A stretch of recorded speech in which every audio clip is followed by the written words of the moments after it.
సమూవేలు రెండవ గ్రంథము 15వ అధ్యాయము. అబ్షాలోము పన్నాగములు.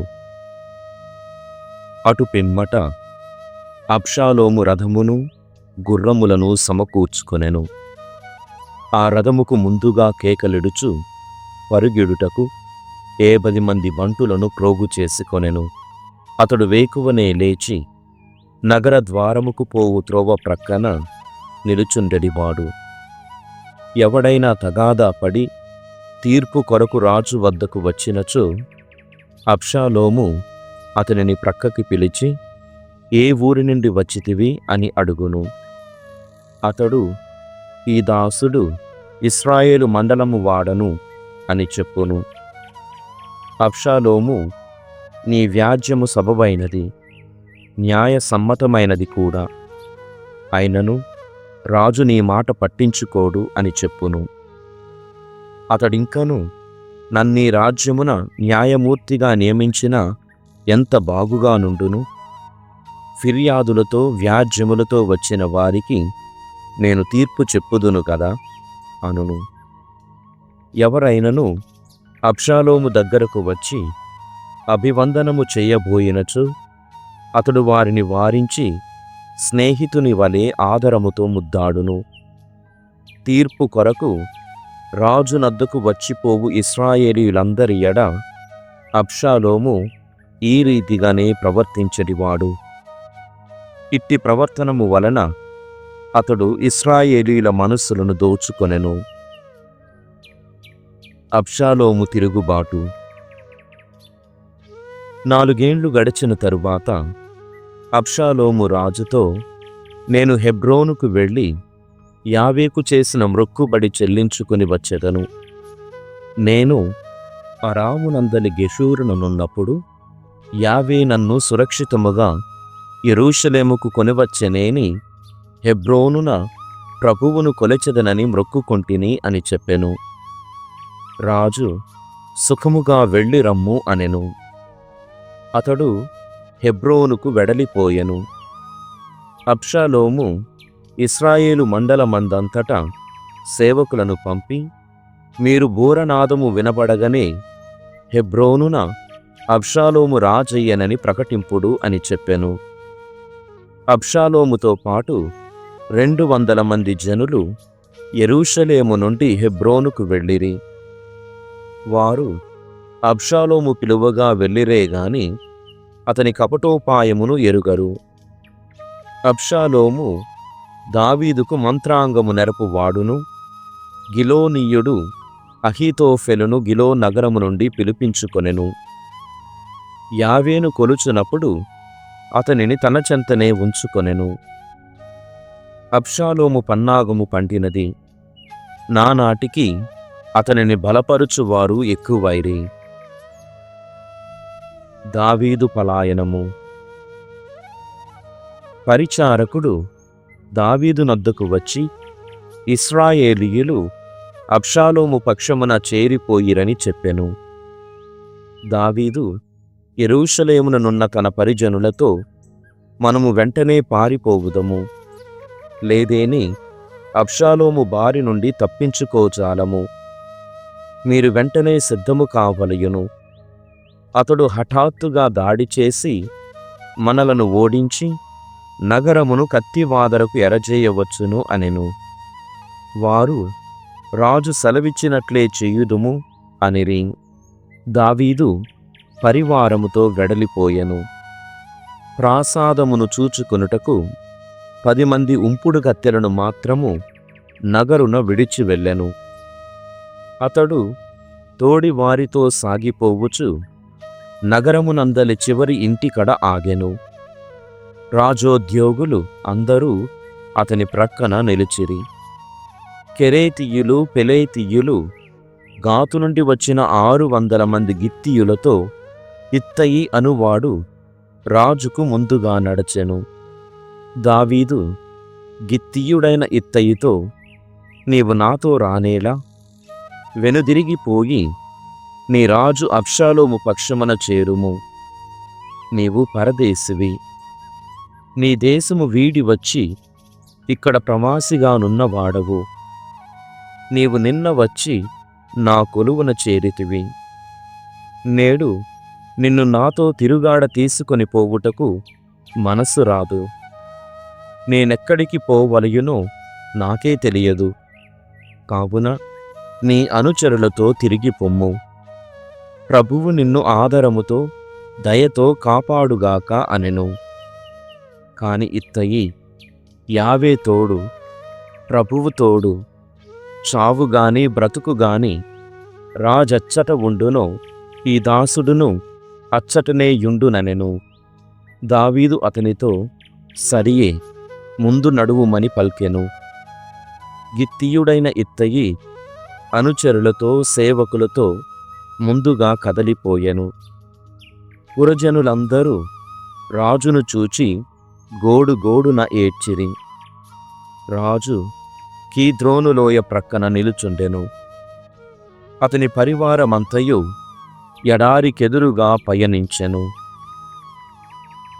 మందసము నగరము వెడలుట. అప్పుడు సాదోకు లేవీయులు మందసమును దావీదు కడకు మోసుకొని వచ్చిరి. దానిని అబ్యాతారు ప్రక్కన దింపి పరిజనులందరూ పట్టణము నుండి సాగిపోవు వరకు వేచియుంటిరి. దావీదు సాదోకుతో, మందసమును నగరముకు కొనిపొండు. నేను యావే మన్ననకు పాత్రుడనయ్యదనేని నగరముకు తిరిగి వచ్చి మందసమును దానిని ఉంచిన గుడారమును కన్నులారా చూచెదను. యావే మన్ననకు పాత్రుడను గానేని ఆయన నన్ను తన ఇష్టము వచ్చినట్లు చెయ్యునుగాక. నేను ప్రభువు చేతిలోని వాడనని పల్కెను. మరియు అతడు యాజకుడు సాదోకుతో, నీవు అబ్యాతారు నిశ్చింతగా పట్టణముకు వెడలిపొండు. నీ కుమారుడు అహీమాసును అబ్యాతారు కుమారుడు యోనాతానును కూడా తీసుకొని పొండు. నీ యొద్ద నుండి వార్తలు వచ్చు వరకు నేను ఎడారి మైదానముననే మసలెదనని చెప్పెను. కనుక సాదోకు అబ్యాతారు మందసముతో యెరూషలేముకు వెడలిపోయి అచ్చటనే ఉండిపోయిరి. హూషయి దావీదు తరపున పనిచేయ పూనుకొనుట. దావీదు ఓలీవు కొండ మీదుగా ఎక్కిపోయెను. అతడు తల మీద ముసుగు వేసుకొని ఏడ్చుచు వట్టి కాళ్లతో నడచిపోయెను. అతని అనుచరులను తలపై ముసుగు వేసుకొని కన్నీరు కార్చుచు కొండ మీదుగా వెడలిపోయిరి. అప్పుడు అహీతోఫెలు కూడా అబ్షాలోముతో పాటు ద్రోహులతో చేరిపోయినను వార్తలు దావీదు చెవిని పడెను. అతడు, ప్రభువు అహీతోఫెలు ఉపదేశములను వెర్రి తలపోతలనుగా చెయ్యునుగాక అనెను. దావీదు కొండ కొమ్ముననున్న యావే దేవులమునొద్దకు రాగానే అర్కీయుడు హూషయి అతనిని కలుసుకొనుటకు వచ్చెను. హూషయి దావీదు మిత్రుడు. అతడు బట్టలు చించుకొనెను, తలమీద దుమ్ము పోసికొనెను. దావీదు అతనితో, నీవు నా వెంట వత్తువేని నాకు భారమగుదువు. కనుక నీవు పట్టణముకు తిరిగి పొమ్ము. అబ్షాలోముతో, రాజా, నేను నీ దాసుడను. ఇంతకు ముందు నీ తండ్రికి ఊడిగము చేసినట్లే ఇప్పుడు నీకు కొలువు చేసెదను అని పల్కుము. అతని కొలువున చేరి అహీతోఫెలు ఉపదేశములను వమ్ము చేసి నాకు మేలు చేయుము. యాజకులకు సాదోకు అబ్యాతారు నీకు తోడుగా నుందురు. నీవు ప్రాసాదమున విన్న వార్తలు వారికెరిగింపుము. సాదోకు కుమారుడు అహీమాసు, అబ్యాతారు కుమారుడు యోనాతాను తమ తండ్రుల చెంతనే ఉందురు. వారిరువురి ముఖమున నీవు విన్న వార్తలన్నీ నాకు వినిపింపుము అని చెప్పెను. అబ్షాలోము యెరూషలేము ప్రవేశించుచుండగనే హూషయి కూడా సరిగా పట్టణము చేరుకొనెను. రాజుల దినచర్య మొదటి గ్రంథము 19వ అధ్యాయము. కొంతకాలము గడిచిన తరువాత అమ్మోనియా రాజైన నాహాషు చనిపోగా అతని కుమారుడు హానాను రాజయ్యను. దావీదు నాహాషు నన్ను అభిమానముతో చూచినట్లే నేను కూడా అతని కుమారుడు హానూనును అభిమానముతో చూచెదననుకొనెను. కనుక అతడు నాహాషు మృతికి సంతాపము తెలుపుచు హానూను వద్దకు దూతలను పంపెను. వారు అమ్మోనీయుల రాజ్యమును చేరి హానూనును దర్శించి సంతాపము తెలిపిరి. కాని అమ్మోను నాయకులు వారి రాజుతో, దావీదు సంతాప సూచకముగా దూతలనంపినది నీ తండ్రిని గౌరవించటకే అనుకొంటివా? అతడు త్వరపడి ఈ దేశమును ఆక్రమించుకొనగోరి వారిని పంపెనని చెప్పిరి. హానూను దావీదు దూతల గడ్డములు గురిగించి వారి దుస్తులను పిరుదల వరకు కత్తిరించి పంపివేశెను. ఆ దూతలు సిగ్గుతో మ్రగ్గిపోయి తిరిగి రాలేకపోయిరి. దావీదుకు ఆ సంగతి తెలిసెను. అతడు సేవకులనంపి, మీరు గడ్డములు పెరిగినదాకా ఎరికో నగరమునే ఉండి అటు తరువాత తిరిగి రండని చెప్పించెను. అమ్మోనీయులు దావీదు కోపమును రెచ్చగొట్టితమని గ్రహించిరి.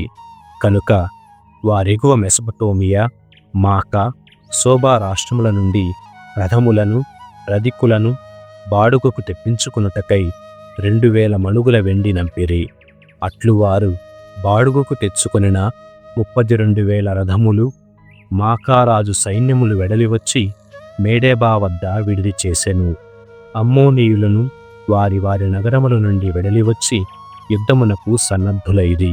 ఈ సంగతి విని దావీదు యోవాబు నాయకత్వమున తన సైన్యమునంతటినీ పంపెను. అప్పుడు అమ్మోనీయులు వెడలివచ్చి రబ్బా నగరము ప్రవేశ ద్వారముల చెంత బారులు తీరిరి. వారికి తోడ్పడుటకు వచ్చిన రాజులు మాత్రము వెలుపలి పొలమున మొహరించియుందిరి. యోవాబు ఆ సైన్యములను చూచి తాను ముందు వెనుకలందు కూడా పోరు నడపవలనని గ్రహించెను. కనుక అతడు ఇశ్రాయేలు సైన్యమున మెరికల వంటి బంటులనెన్నుకొని వారిని అరామీయులతో పోరాడ నియమించి వారికి తన తమ్ముడు అబీషయిని నాయకునిగా నియమించెను. అతడు తమ్మునితో, అరామీయులు నన్ను గెలువజూతురేని నీవు నాకు సహాయము చేయరమ్ము. అమ్మోనీయులు నిన్ను గెలువజూతురేని నేను నీకు తోడు వత్తును. నీవు ధైర్యముతో నిలువుము. మన ప్రజల కొరకు, మన దేవుని నగరముల కొరకును పోరాడుదము. ఆ మీదట ప్రభు తన ఇష్టము వచ్చినట్లు చేయును అనెను. యోవాబు అతని సైన్యము అరామీయులతో యుద్ధము ప్రారంభింపగా వారతని ఎదుట నిలవజాలక పారిపోయేరి. అరామీయులు కాలికి గుద్ది చెప్పుట చూచి అమ్మోనీయులు కూడా అబీషయి ఎదుట నుండి పారిపోయి పట్టణమున దాగుకొనిరి. యోవాబు యెరూషలేముకు వెళ్ళిపోయెను. అరామీయులు ఇశ్రాయేలీయులకు ఓడిపోతిమి కదా అనుకొని యూఫ్రటీసు నదికి తూర్పు వైపునున్న అరామీయులనెల్లా పొరుగు చేసుకుని వచ్చిరి. ఈ సంగతి విని దావీదు ఇశ్రాయేలు సైన్యమును ప్రోగు చేసుకుని వచ్చి యోర్దాను దాటెను. అరామీయులకు అభిముఖముగా తన సేనలను బారులు తీర్చి యుద్ధము ప్రారంభించెను. అరామీయులు వెన్నిచ్చిరి. దావీదు అతని సైన్యము కలిసి 7,000 మంది రథారూఢులను 40,000 మంది పదాతులను సంహరించిరి. వారి నాయకుడైన షోఫకును కూడా వధించిరి. హదెదెసరు సామంతరాజులు తాము దావీదుతో ఓడిపోయితిమని గ్రహించిరి. అతనితో సంధి చేసుకుని అతనికి లొంగిపోయిరి.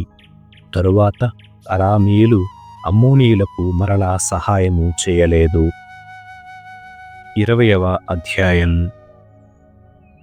నూతన సంవత్సరారంభము రాజులు యుద్ధమునకు పోవుటకు అనువైన కాలము. అప్పుడు యోవాబు సైన్యములతో పోయి అమ్మోనీయుల రాజ్యము మీద పడెను. వారి రాజధాని రబ్బా నగరమును ముట్టడించి సర్వనాశనము చేసెను. దావీదు యెరూషలేముననే ఉండెను. అమ్మోనీయుల దేవత మిల్కోముకు 2 మణుగుల బంగారు కిరీటము కలదు. దానిలో 1 రత్నము కలదు. దావీదు ఆ కిరీటమును తీసుకొని ఆ రత్నమును తన కిరీటమున పెట్టుకొనెను. అతడు రబ్బా నగరము నుండి కొనివచ్చిన కొల్ల సొమ్మును కూడా విస్తారముగా స్వీకరించెను. దావీదు ఆ నగర పౌరులను కొనివచ్చి వారిచే రంపములతో, ఇనుపదంతెలతో, గొడ్డళ్లతో చాకిరీ చేయించెను. అమ్మోనీయ నగరములు అన్నిటి పట్ల అతడిదే పద్ధతి అనుసరించెను. ఆ పిమ్మట అతడు సైన్యములతో యెరూషలేముకు తిరిగి వచ్చెను. అటు పిమ్మట గేసేరు వద్ద ఫిలిష్తీయులతో పోరు జరిగెను. ఈ యుద్ధమున హూషా నగరవాసి అయిన సిబ్బెకాయి ఫిలిష్తీయ రాక్షసుడు సిప్పయిని వధించెను. దానితో ఫిలిష్తీయులు లొంగిపోయిరి. ఫిలిష్తీయులతో మరలా యుద్ధము జరిగెను. ఈ రణమున యాయీరు కుమారుడు ఎల్హానాను లక్మీని చంపెను. ఇతడు సాలెవాని మగ్గపు బద్ద వంటి పెద్ద ఈటెగల గాతు నివాసి పుల్యాతు తమ్ముడు. గాతు వద్ద మరలా సమరము జరిగెను. ఈ యుద్ధమున 2 చేతులకు 2 కాళ్లకు 6 వ్రేళ్ల చొప్పున మొత్తము 24 వ్రేళ్లు గల ఫిలిష్తీయ రాక్షసుడొకడు తటస్థపడెను. వాడు ఇశ్రాయేలీయులను సవాలు చేయగా దావీదు సోదరుడగు షిమ్యా కుమారుడు యోనాతాను వానిని సంహరించెను. పై 3 గాతుకు చెందిన రాక్షస జాతివారు. దావీదు అతని సైనికులు వారిని హతమార్చిరి. 3వ కీర్తన. హింసలకు గురి అయిన పుణ్యపురుషుని ప్రాతకాల ప్రార్థన. ప్రభు, చాలామంది నాకు శత్రువులైరి, అనేకులు నా మీద తిరగబడుచున్నారు. పెక్కుమంది నన్ను గూర్చి మాటలాడుచు ప్రభువు వలన అతడికి రక్షణ దొరకదని పలుకుచున్నారు. కాని ప్రభు, నీవు నాకు డాలు వంటి వాడవు, నాకు గౌరవమును చేకూర్చి పెట్టువాడవు. నేను తల ఎత్తుకుని తిరుగునట్లు చేయువాడవు. నేను ఎలుగెత్తి ప్రభువునకు మొరపెట్టెదను. అతడు తన పవిత్ర పర్వతము మీది నుండి నా మొర వినును. ప్రభువే నన్ను కాపాడును. కావున నేను పరుండి నిద్రింతును, మరలా సురక్షితముగా మేల్కొందును. 10,000 మంది శత్రువులు నన్ను చుట్టుముట్టినను నేను భీతి చెందను. ప్రభు, లెమ్ము, నా దేవా, నన్ను కాపాడుము. నా శత్రువుల దౌడలు విరగొట్టువాడువు నీవే. దుష్టుల మూతి పండ్లు రాలగొట్టువాడవు నీవే. ప్రభువు నుండియే రక్షణము లభించును. ప్రభు, నీవు నీ ప్రజలను దీవింపుము.